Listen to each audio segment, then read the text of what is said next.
Assalamualaikum warahmatullahi wabarakatuh. Apa kabar anak-anak? Semoga sehat ya.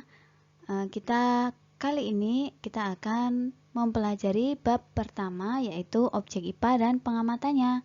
Nah, untuk video yang pertama ini kita akan pelajari submateri pertama tentang penyelidikan IPA dan besaran nilai satuan bersama Bu Dania ya. Untuk tujuan pembelajaran hari ini, kita akan memiliki 4 tujuan. Yang pertama, peserta didik mampu menjelaskan 3 keterampilan proses penyelidikan IPA. Yang kedua, menyebutkan objek yang dipelajari IPA. Yang ketiga, menjelaskan pengukuran. 4, membedakan besaran, nilai, dan satuan. Langsung kita mulai ya. Untuk apa sih penyelidikan IPA itu? Dan untuk apa belajar IPA? Nah, dengan belajar IPA itu yang pertama kita bisa meningkatkan kualitas hidup. Misalkan, apakah bunga kalau yang ditanam itu bisa tumbuh?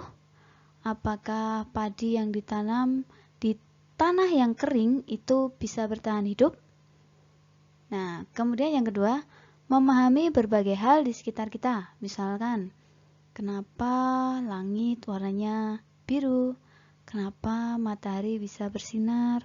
Kenapa api itu kalau terkena kulit kita rasanya panas? Nah, kemudian bisa juga dengan belajar IPA kita bisa menyelesaikan masalah. Contohnya, di sekitar kalian airnya keruh. Nah, gimana caranya air yang keruh itu bisa menjadi air bersih dan bisa kalian gunakan untuk keperluan hidup sehari-hari. Terakhir, dengan belajar IPA, kita berlatih untuk berpikir logis dan sistematis. Contohnya seperti apa? Nah, dalam setiap praktikum, kalian akan melakukan suatu percobaan.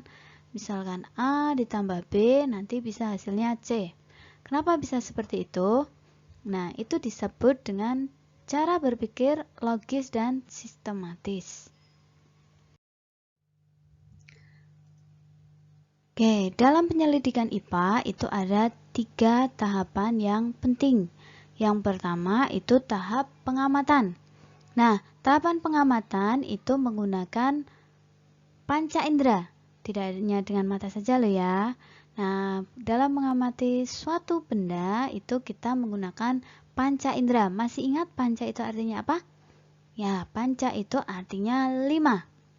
Yang terdiri dari yang pertama, hidung, yang kedua mata, yang ketiga mulut, yang keempat telinga, dan yang terakhir adalah kulit. Nah, contohnya mengamati dengan 5 indera itu seperti apa? Nah, contohnya kayak gini. Ada suatu benda, kemudian diamati dengan mata. Oh, warnanya pink. Kemudian lakukan pengamatan dengan hidung. Baunya harum sekali. Nah, kemudian dirasakan menggunakan lidah. Bagian yang di sini ini tidak ada rasanya, tapi yang bagian tengah itu kenapa rasanya manis ya?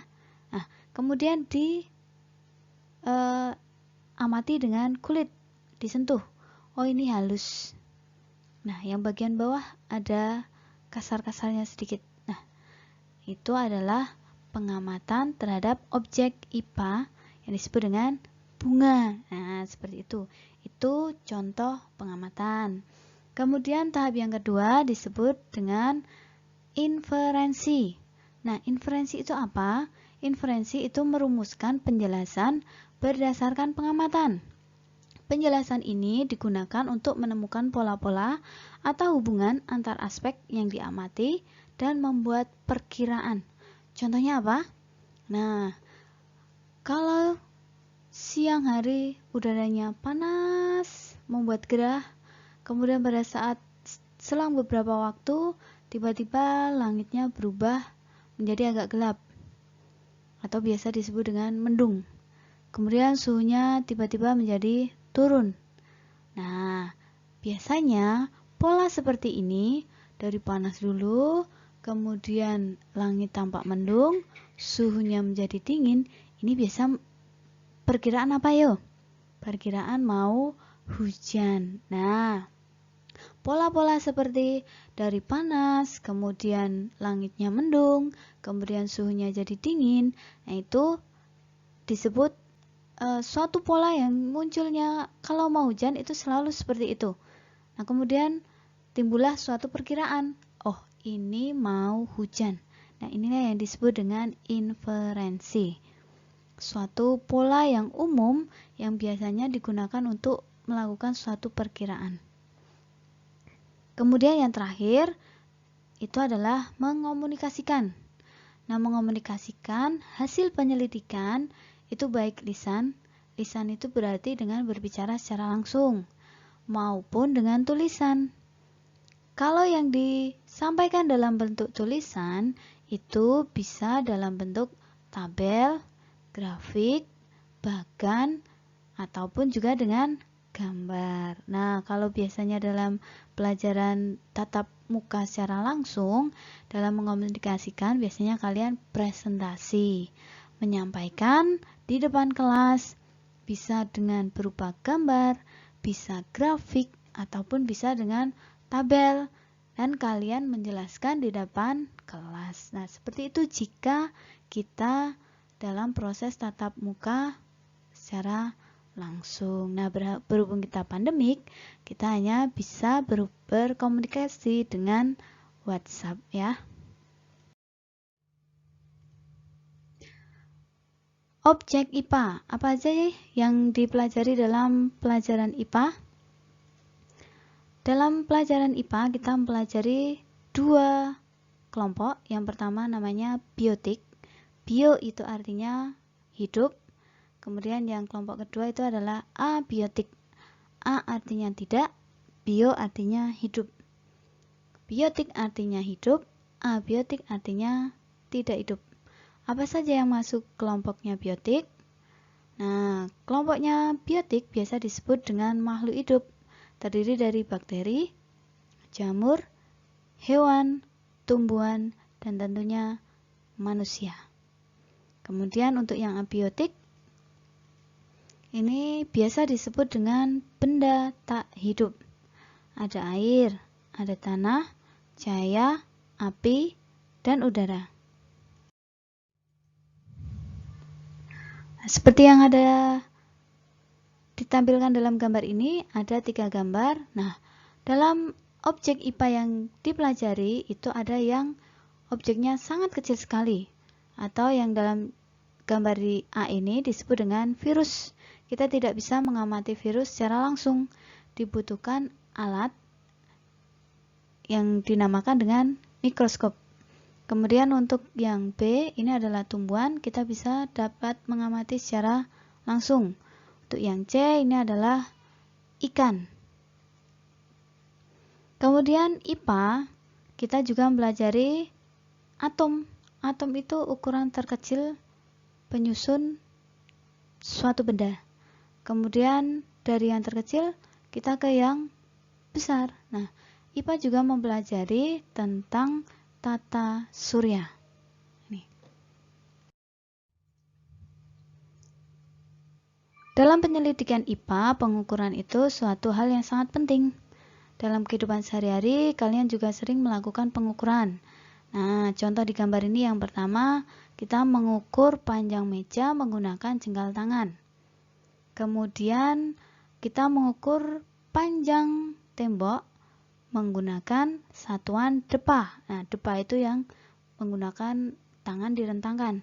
Kemudian kita biasa juga menggunakan penggaris. Apakah pengukuran itu selalu berkaitan dengan panjang? Tidak. Nah, dalam kehidupan sehari-hari, yang pertama, di gambar ini ada Ani memiliki massa 45 kg. Nah, yang berwarna merah ini massa, kemudian yang berwarna biru ini adalah 45, kemudian yang berwarna hijau ini adalah kilogram. Ketiga hal ini apa? Nanti kita akan bahas. Kemudian yang kedua, Tina dan Tono berlari dalam waktu 10 menit. Nah, di sini juga ada warna merah, biru, dan hijau. Waktu 10 menit. Nah, biasanya sekarang kan sedang heboh termogan ya. Setiap mau kemanapun biasanya dicek suhu tubuhnya.